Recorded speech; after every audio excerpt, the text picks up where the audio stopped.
Dashing through the snow. Yes, indeed, chumps and chumpalinas. Time today for me to clobber you with a curious crew from the dead air between generations 1 and 2, where all my favourites seem to come from. Put your hands up for the Motorvators. Through the fields we go. So this robo-rabble of the 1991 quasi-complete Euro-exclusive re-release of a Japanese trio from Transformers Victory named Braver, Blaster, and Blacker. God damn it, Japan. And not unlike the other stripped-down stragglers from Rescue Force, this lot kinda never really had a chance. I mean, they were already 2 years out of date when they dropped, and they were mostly stripped of everything that made them cool in the first place. Like back in Japan, they were called the Brainmasters, which is dumb, but it's got sort of an awesomely mistranslated hyper-fantasy bite to it. So getting blurted out over here with like half their gear and a tedious, homogenized early 90s exercise pun for a name must have been pretty bloody embarrassing for them. Oh, and can you guess the name of the fourth Brainmaster who didn't even make it to Europe? Yeah? Star Saber. Yeah, no, you're alright, we're only Europe. I suppose your fabulous intergalactic space Casanova would be too weird to sell over here, wouldn't it? We'll happily make do with its 3 least athletic mates. I'm sure they'll do fine against Overlord. So in true post-Heyday style, these 3 have been burdened with blanketly boring, tediously generic, and mostly recycled names. Say hi to Lightspeed, not that one. Flame, not that one. And Gripper. What? Yes, indeed, this squonky square squad are about as schlumpy as they come. They're some seriously boxy babies, all cubular and basic, and I couldn't be more all over their style. I'm serious, man. Gripper was my #1 dog for a bit, and he's easily as evocative as like Stalker or Skullcruncher or even G2 Megs for a good old rose-tinted sigh. This takes me back to the divorce. So anyway, Gripper is clearly the star of the show with his banging black and orange styles and endlessly noble pre-Raphaelite features. Check him out, he's just such a baller with his spiky tires, tasty foil stickers and double-jointed industrial arms. Industrial arms? And that's kind of your lot, really. He's not giving me much to work with, but that's kind of why I love him. He's just a big, awkward, clumsy dork, and his name's Gripper, and he is brave, and that is it. Romeo done. So check out Flame looking 90s as frig in his hella yellow and maroon Moonman shell suit. He's somehow even less mobile than Gripper, like his shoulders only go the one way, and he's got these pathetic little wrist nubbins masquerading for hands. Unlike Gripper, though, he does at least have knees, but they're stiff as a mummy's boner. Check out that sweet scar, he's definitely had some severe snappage in a previous life. Still, I do love his swishly tradish faceplate mush, and he's just dripping with carefree, clunky charisma. Flame on. Also, Flame's the only guy who's managed to hold on to his useless, dumpy short sword, but the hands are also the perfect size for a Combiner Wars gun. God, I love Combiner Wars guns. I want a whole Ziploc bag full of Combiner Wars guns. Bringing up the rear then is Flame's almost brother, Lightspeed. He's basically functionally identical, but superficially, like,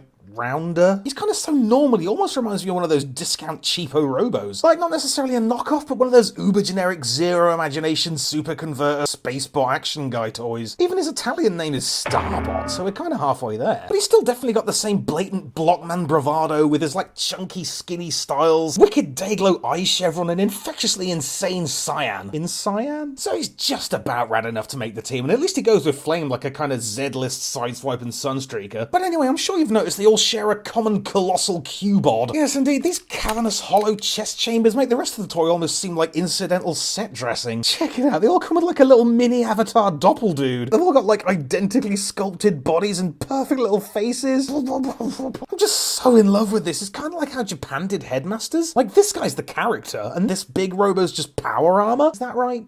I think that's right. But anytime I look at a Something Master toy, I can't help but think about how unnecessary and unfeasibly inhumane it all seems. It's just so implausible that these crazy alien space machines would even need to get squishy little organic humanoids involved to sub in for standard issue robot equipment like engines and weapons and heads. And this has got to be the bonkersest version I've ever seen. So check it out, you get the little Brainmaster Energon figure. God damn it, Europe. And cram him on into the old belly box there, and then you close it up, and the little elevator platform lifts him up towards a grisly vertical disembowelment. Christ alive, that's a bit much. I mean, come on. Like, some of the others bend over a bit too far or snap their knees the wrong way. But this guy's impaled himself on his own legs. I don't care what kind of soft science bibble you want to throw at it. That guy is straight up dead. Corpse face, corpse face.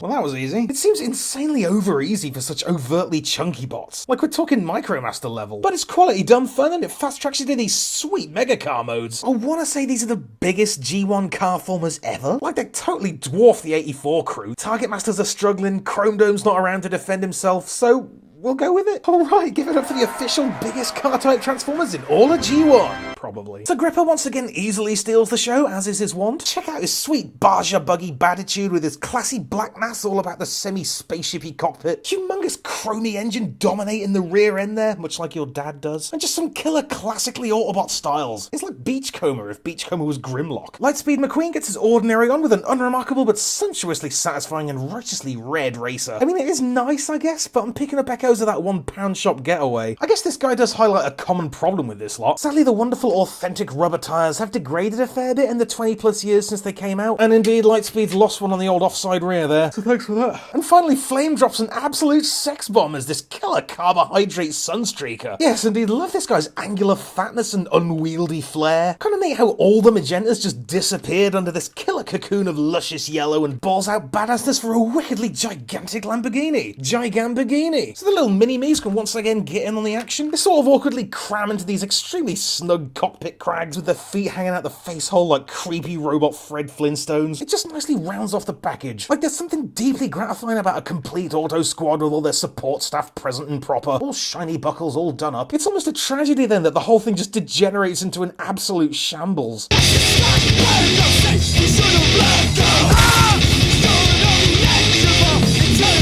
Oh dear. That's right, kids, welcome to the big motivator. Because you see, the original Brainmasters, while not busy masting brains, would moonlight as the magnificently munted Road Caesar. But for whatever reason, the Motorboys didn't get any of the vital kibble treats needed to polish it off. So what we're left with is essentially Road Caesar without the croutons, sidewalk vinaigrette. So what fun can we salvage from this nonsense non-biner? I mean, look at it, it's just Gripper on friend stilts. It's just a hopelessly imbalanced, toothless tragedy. An abortion of bewilderingly half-assed localization. An unforgivably tacked-on third-act plot twist. But I mean, it is kind of pathetically adorable. And it is at least physically complete. Like, this is the full set of bots, and it's kinda got arms. So it's already one up on the ill-fated saps of Rescue Force. And check it out, you can even kinda pull it back a bit with some Combiner Wars hands. But it's just dumb as a bucket of bimbos, and I'm fine with it. So there's no way I'd recommend them as a kosher Combiner crew, but they kinda don't need it. I mean, individually, they're at least Headmaster good. Like, they're still big-time basic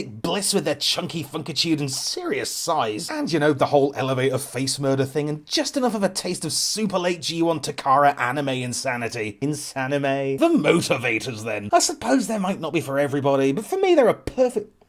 gobbing everywhere. But for me, they're a perfect curiosity. They're just the ultimate example of Euro G1.5 kind of admitting that its best years were behind it, but still trying to make something happen. I'm perfectly happy for them to just hang out somewhere near the back, looming silent and ponderous like sentinels of old. Insane in the Brainmaster. Festive shoutouts to the Glowig himself, our Tuxedo Mike, for hooking me up at Auto Assembly, and to all a horrifically calorific Christmas. Holla!